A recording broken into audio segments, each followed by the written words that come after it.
There were maybe 10,000 views, you know, of the panels of women in tech in Russia. So really a huge bravo and well done to all of you, to all the partners and to all the community for making this happen. I'm super proud and very delighted to be here and to. Thank you so much.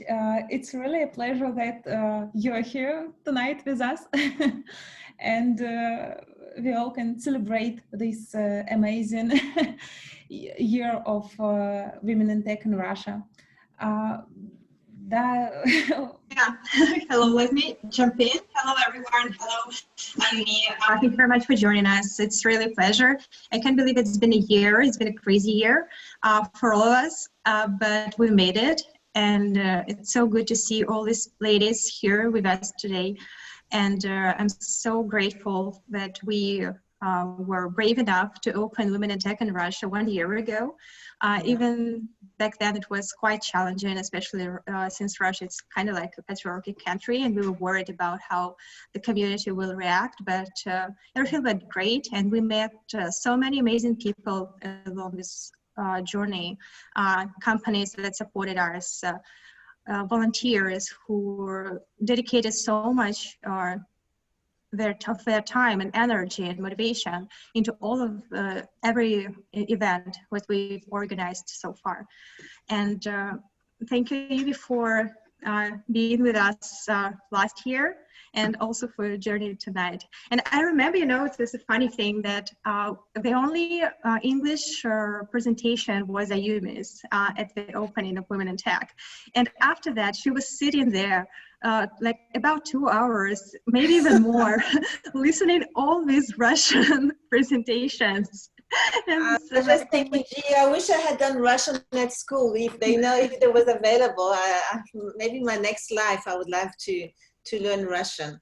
But it was you know, it was even better because it was as if I was like watching a movie and they were trying to read, you know, and those people's interactions and their you know, how they were looking, you know, the expressions. It was great. Yeah, and also Аюми shared the story with volunteers after the opening. We had a branch with girls, and Аюmi, you shared the story about how you started this, how you started this movement. Can you share it with us today? Oh, gee. I don't even know where to start because, you know, there's so many different things that led up to create the movement. So obviously it started when I was a young teenager, you know, when I was in South Africa, where we had to first fight for our rights, you know, to be able to have to do rowing, to do the same sports as boys. Because, you know, as I'm Brazilian, I went to South Africa when I was 12, and it was during the apartheid years. Mandela was still in prison when I arrived, and I saw him come out. And back then, I don't know how it was in Russian back then, but anyway, girls, we had to learn how to cook, how to sew, and how to clean, while boys, you know, they could do woodwork and metalwork and computer sciences and very exciting things. And the same with sports, you know, sports for girls, we couldn't do rowing, we couldn't go into a boat because we were girls. There was absolutely no other reason than that. So my friends and I, we decided, okay, that was a bit too much. We already had to learn how to make pancakes. We had to learn how to sew. We had to learn how to clean, but not even with a vacuum cleaner, you know, with a broom, you know, like on the old days. So we said, that's enough. We want to be able to go onto a boat. So we had to, you know, drag and ask for the headmaster to, you know, let us go into to do this rowing thing for over 6 months. And eventually we, you know, he said yes. And we were so motivated that, you know, that same year we won South African championships and really shaped my whole life after that was shaped in the sense that we can never become victims in any situation. We have to always fight for our rights, for our fundamental rights. And we have to take action at every point. And ever since then, that's exactly what I did in many different situations. And later in life, because technology really changed my life when I was about 30, I learned how to code by myself, and then I did my digital agency. There was some point I wanted to give back to society because I also experienced a lot of, you know, biased bias prejudice, I can say, when I was an entrepreneur, a young entrepreneur, I couldn't get loans. I went to see my bank accountant and to open my business, and he said, yeah, sure, you can, we can lend you some money if you come back with your husband and if he's okay with that. So I said, my husband, he's an artist at home, he's a singer. Who brings the money? It's me. So there's nothing to do. So in fact, although I was in another country, I was already in France, and it wasn't that long ago, it was a couple of years back, in every single different stages of your life, in different situations, women, for some reason, we still have lots of barriers and things that we have to fight for to be able to have once again our fundamental rights. And when I was in Women, when was it? In Web Summit, it was almost 3 years ago.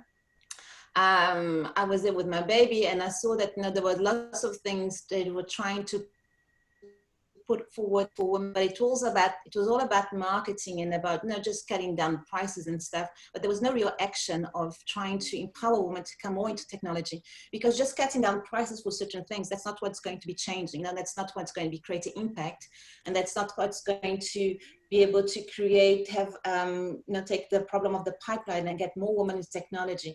It's by taking actions with events, with programs, changing the mindset and really trying to work all together and the whole world together. And that's the way we're going to be able to make impact. And today we're going to be starting a new era, a new decade, for 2021.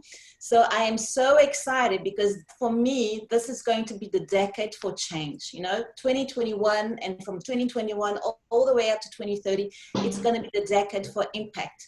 And we have to change change the numbers and change the stats, because the last year in 2020, due to pandemic, we have lost so much what we have already achieved, in gender rights. There were some statistics that just came out that's saying that women, the gender rights position today, it's as if we were back in 1976. Because of pandemic, because we were working from home, because we had lots of more of work at home with the children, with the schooling, because those that had with the gender gap as well.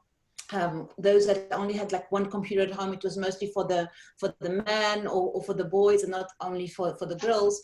And so we really went back a lot in what we've all achieved. So I think that we have to be excited about this decade, but I think we are going to be driving so much change, and we can only do this if we all work together. And Russia, you're such a huge country, so many powerful women, that I think you're going to lead the way. You're going to help us, lead the way to reach our mission of empowering 5 million women and girls by 2030. So I'm really counting on all of you to do this. Thank you very much. It's such a pleasure to work with you, and thank you for being such an inspiring and motivational leader. Oh, thank you. So let me switch back to Russian. I just want to say a couple of words to girls. Я бы хотела еще раз всех поприветствовать и сказать большое спасибо за то, что вы сегодня с нами, потому что в прошлом году мы планировали, проводить это мероприятие еще в начале этого года офлайн, и мы думали, что мы снова соберемся, так как это было в декабре прошлого года, потому что это было потрясающе, но жизнь носит свои коррективы.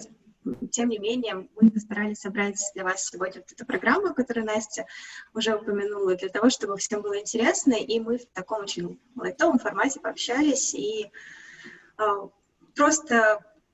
Если у вас есть какие-то вопросы, пожалуйста, задавайте их спикерам. У нас очень неформальное мероприятие сегодня, и мы очень открыты к диалогам. Настя, замьютишь? Да, один момент. Спасибо. По поводу Women in Tech Russia я хотела бы немного добавить, что мы за это время провели около 20 мероприятий. Это все сделано силами волонтеров. Ничего мы не будем изменять. Все активности школы, мероприятия, митапы, это все делается внутри комьюнити, девчонками и мальчишками, кстати, которые очень хорошо нас поддерживают. И мы надеемся, что в 2021 году у нас будет еще больше интересных мероприятий. Как Аюми правильно сказала, мы очень сильно ориентируемся на то, чтобы делать что-то, что будет иметь какое-то влияние, какой-то импакт.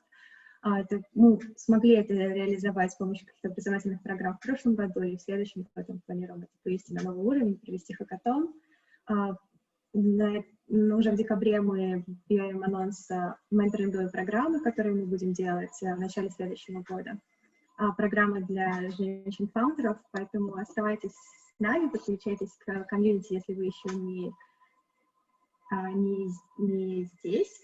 И большое спасибо, что пришли. И давайте послушаем наших прекрасных спикеров.